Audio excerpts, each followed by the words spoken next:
The rehearsal dinner was everything Jessica wanted. Crystal chandeliers, imported orchids cascading down marble columns, and 200 guests watching her performance. She'd transformed the Grand Meridian's largest ballroom into what she kept calling my vision of perfection. "Emma, you're standing in the shot," Jessica snapped, waving me away from the archway where the photographer was setting up. "Actually, could you check with catering? I specifically requested the prawns be presented on ice sculptures, not those basic silver platters." I nodded and stepped back. The staff badge she'd given me that morning hung around my neck, white instead of the gold ones her actual wedding party wore. "Guest services volunteer," it read, though Jessica had been telling everyone I was helping out because I didn't really have a career anyway. Mom appeared at Jessica's elbow, adjusting the sample centerpiece for the 40th time. "Honey, this is absolutely spectacular. When I think about what you've accomplished, Senior Marketing Director at 32 this venue Marcus's family, I just couldn't be prouder." "Thanks, Mom." Jessica beamed, then turned to her future mother-in-law. "Catherine, the Grand Meridian has hosted 3 royal weddings and countless celebrity events. I had to book 18 months in advance." Catherine nodded approvingly. "Marcus told us about the cost. $250,000 for the weekend is quite an investment, but clearly worth it for this level of exclusivity." I felt my phone buzz in my pocket. Probably David Chin, my CFO, with the quarterly reports. The mechanical click of my heart valve was barely audible under the din of conversation. A souvenir from the surgery 8 months ago that my family had dismissed as Emma being dramatic about a routine procedure. "Emma." Jessica's voice cut through my thoughts. "The flowers for table 47 are wilting. Can you handle that? I need everything perfect for tomorrow." Table 47. My assigned seat, wedged between the service entrance and a decorative screen that would hide me from the main reception area. My name had been left off the program entirely. Jessica claimed it was a printing error. "Of course," I said, already moving toward the arrangements. "I still don't understand why you couldn't take time off from your little tech thing," Mom said, not quite quietly enough. "Jessica's wedding is important, Emma. More important than whatever consulting you're doing." My little tech thing. That's what they'd been calling Meridian Hospitality Group for 3 years. The company I'd built from a single boutique hotel into a portfolio of 47 luxury properties across 6 countries. Properties that included the Grand Meridian Resort where we currently stood, which I'd acquired 14 months ago for $340 million. Jessica had booked her wedding 9 months ago, 3 months before my acquisition closed. She had no idea she was planning her exclusive event at a venue I owned. Neither did Mom or Dad, who'd flown in from Connecticut specifically to marvel at Jessica's ability to secure such a prestigious location. "The rehearsal's going beautifully," Marcus's father Richard said, joining our cluster near the bar. "Jessica, your attention to detail is remarkable. This resort's reputation is impeccable." "I know," Jessica said, linking her arm through his. "They only accept the most discerning clients. I had to submit references just to get on the booking list." I watched her, remembering the references she'd probably used. Dad's law firm connections, Mom's country club network, Marcus's family money. The same connections that had gotten her into Cornell, her first marketing job, her promotion at 30. The same connections that had convinced them my hospitality management degree from a state school was settling. My phone buzzed again. This time I glanced at it.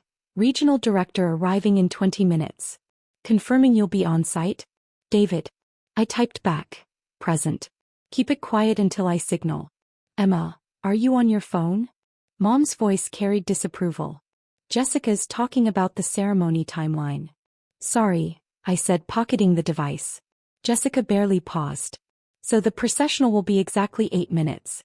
I've choreographed it to Pachelbel's canon, but the string quartet will do a custom arrangement that builds to." "Ms. Whitmore." A woman in the resort's management uniform approached hesitantly. "I'm so sorry to interrupt, but there's a small matter with tomorrow's ice sculpture delivery." Jessica's expression hardened. "What kind of matter?" "The supplier is asking about the deposit timing. There seems to be a—" "I paid that deposit 3 months ago," Jessica cut her off. "Is there a problem?" The manager looked uncomfortable. "Perhaps we could discuss this privately?" "No." Jessica's voice rose. "Whatever the issue is, fix it. I'm getting married here tomorrow and everything will be perfect. Do you understand? Of course, Miss Whitmore. I'll handle it immediately. As the manager retreated, Jessica turned to Catherine with a laugh. You have to stay on top of these people constantly. The moment you show any weakness, they try to cut corners. I felt the familiar tightness in my chest. Not my heart this time, but something else. I'd spent 8 months in treatment while building a company.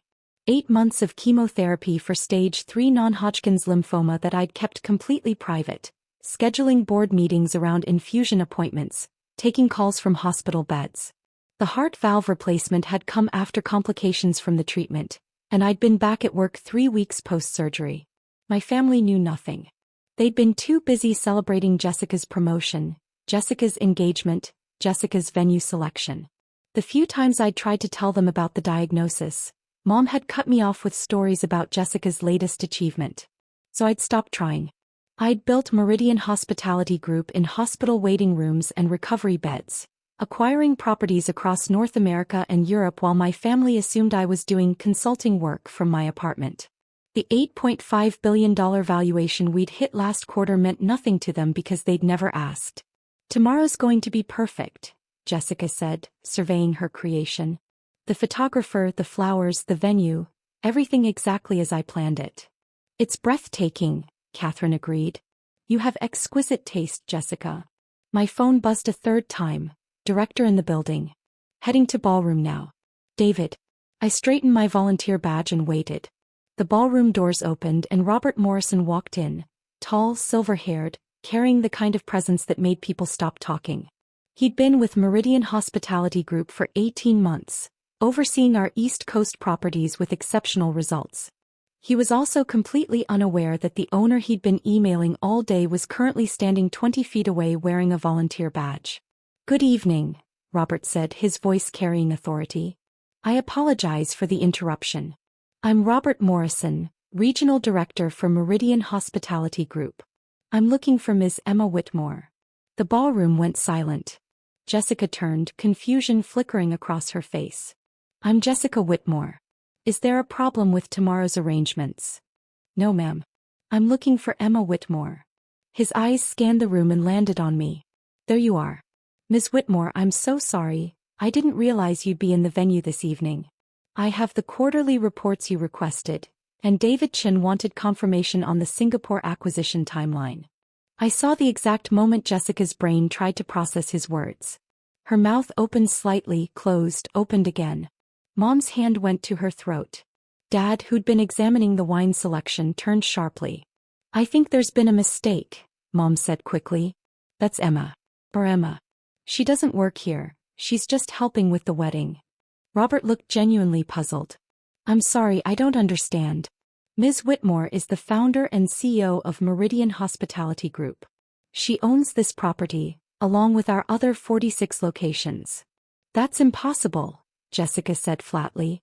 I assure you it's not. Robert pulled out his tablet, turning it to show the screen. Ms. Whitmore acquired the Grand Meridian 14 months ago as part of our East Coast expansion. She oversees all operations across our portfolio, which currently employs approximately 1,400 staff members across 6 countries. The color drained from Jessica's face. Emma. I removed the volunteer badge slowly, meeting her eyes. The acquisition closed 3 months after you booked your wedding. You were already locked into your contract by then. But, Jessica's voice cracked. You said you did consulting. Tech consulting. I said I worked in hospitality management. I corrected gently. You assumed consulting. Mom called it my little tech thing. I stopped correcting you after a while. Dad stepped forward, his lawyer instincts engaging. Emma, this is clearly some kind of misunderstanding. You can't possibly own. The company valuation hit $8.5 billion last quarter, I said. We're projected to reach $12 billion by year end. I started with a single property in Vermont 5 years ago and built from there. The Grand Meridian was our largest single acquisition to date. Marcus's father, Richard, looked between Jessica and me with dawning horror. You told us your sister worked in tech support. That's what we thought, Mom said weakly. Robert was still standing there, professional confusion evident on his face. Ms. Whitmore, should I come back? I can handle the quarterly reports remotely if this is a bad time. It's fine, Robert, I said. Actually, while you're here, Ms. Jessica Whitmore's wedding tomorrow. I want you to personally oversee every detail. Assign our senior event coordinator, upgrade the floral arrangements to the premium package at no additional cost, and make sure the photographer has access to the rooftop terrace for sunset photos. Jessica made a small sound in her throat. Consider it done, Robert said. Ms. Whitmore, anything else? That's all for now. Thank you, Robert. He nodded and left, leaving a silence so profound I could hear my heart valve clicking in the stillness. You own this place, Jessica finally said. It wasn't a question. Yes. The whole resort. And 46 others. Meridian Hospitality Group has properties in New York, California, London, Paris, Singapore, and Dubai. We're finalizing an acquisition in Tokyo next month. Catherine turned to Jessica with an expression I couldn't quite read. Your sister owns the venue. Jessica, did you know? Of course not. Jessica's voice pitched higher. She never said, she never told us. You never asked, I said quietly.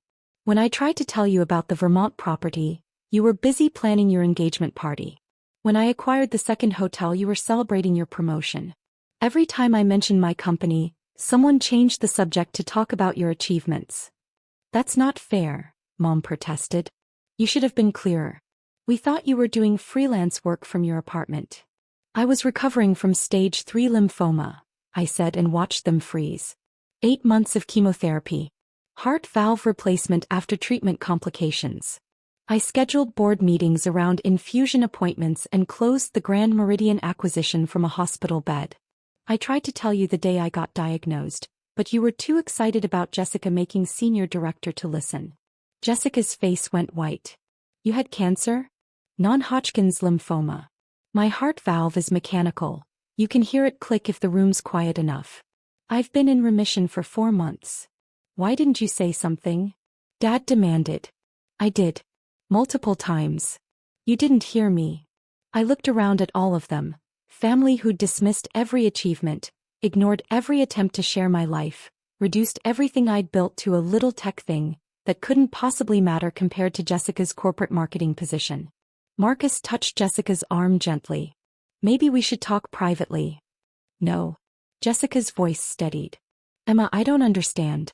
If you own this place, why did you let me treat you like... She gestured helplessly at the volunteer badge in my hand. I wanted to see if anyone would notice, I admitted. If anyone would question why the venue owner was wearing a volunteer badge and taking orders about wilted flowers. If anyone would think it was strange that I was seated at table 47 behind a decorative screen. That's manipulative, Jessica accused. That's honest, I countered. You've spent 3 days telling everyone about your exclusive venue, your prestigious location, your impeccable taste. Not once did you ask about my life, my work, or why I might be checking acquisition papers before your rehearsal dinner. Robert reappeared at the ballroom entrance. Ms. Whitmore, I'm sorry, but David Chin is on the line. Something about the Singapore property requiring immediate attention. Tell him I'll call in 10 minutes. Of course. Robert disappeared again. The silence stretched. Finally, Catherine spoke, her voice careful. Emma, I apologize. We clearly made assumptions based on incomplete information. What you've built is extraordinary. Thank you. Jessica, Catherine continued, turning to her future daughter-in-law, perhaps you should thank your sister for the upgraded arrangements and her discretion. Jessica's jaw worked. Thank you, she managed, the words clearly painful. You're welcome, I said. Your wedding will be beautiful. Robert will make sure of it. That's it. Mom asked. You're just going to what? Let her have the wedding and pretend none of this happened. I'm going to let her have the wedding because I keep my business commitments, I said. What happens after that is up to all of you. But I'm done being invisible. I'm done being the disappointing daughter with the little tech thing. And I'm done pretending it doesn't hurt. I picked up my bag, Hermes, purchased after closing a $400 million deal in London, and headed for the doors. Emma, wait. Jessica's voice stopped me. I'm sorry. I didn't know. I should have asked. I should have. Yes, I agreed. You should have. Can we fix this? I looked back at her, at all of them standing in the ballroom of my resort, finally seeing me for the first time in years. I don't know, Jessica. Can we? I left before she could answer. 6 months later, I stood in my office on the 42nd floor of Meridian Tower in Manhattan, reviewing the Tokyo property's opening numbers.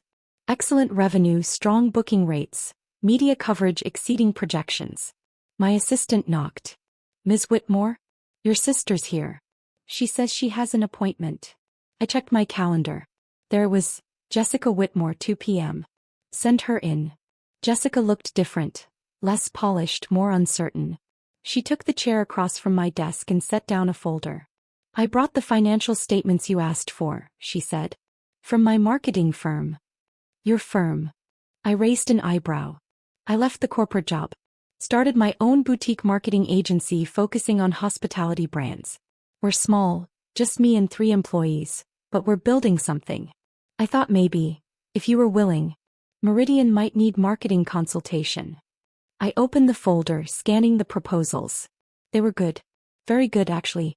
You didn't have to do this, I said. Yes, I did. Jessica met my eyes. I spent 6 months thinking about what you said. About being invisible. About never asking. I can't undo that, Emma. But I can do better now. And Mom and Dad? Working on it. They ask about you constantly. Dad actually read every article about Meridian he could find. Mom cried for a week after she understood about the cancer. Jessica paused. We all failed you. I'm not asking for forgiveness. I'm asking for a chance to know my sister. I studied her for a long moment, then pulled out my phone and texted my assistant. Schedule weekly dinner with Jessica. Somewhere quiet. We'll start there, I said. Jessica's eyes filled with tears. Thank you. Don't thank me yet, I warned. If your marketing proposals don't meet Meridian standards, I'm rejecting them regardless of whose sister you are. I wouldn't expect anything less. He smiled, genuine, not performative. That's who you are. Maybe it was. Maybe I'd finally stopped being invisible long enough for them to see it. My heart valve clicked softly in the quiet office, a reminder of everything I'd survived to build this. Not for their approval anymore. For myself. That made all the difference.